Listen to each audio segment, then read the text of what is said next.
The terms code forces, code chef, GitHub, etc., which were supposed to be hyperlinks, are just text.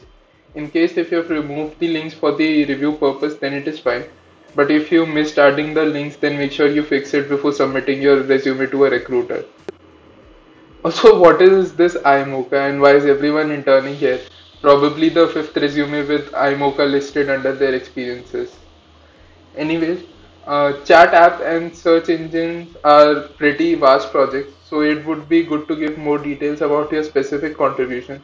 Because as an interviewer, I would assume that some pieces of code would have been picked from the internet. Also, in the search engine, I believe that it was a prefix matching search and not context matching. So, probably you can specify that as well because that would clarify the scope of the project and it wouldn't sound something very far-fetched.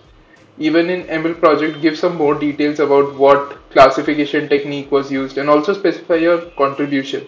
Hyperparameter tuning, architecture modifications, data aggregation or cleaning. Whatever you did, just specify it.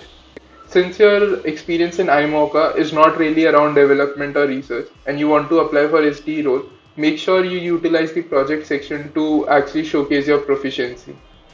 But don't make it look unnecessarily far-fetched. I guess that summarizes the recommendations from my side. I hope you found this helpful. Thanks.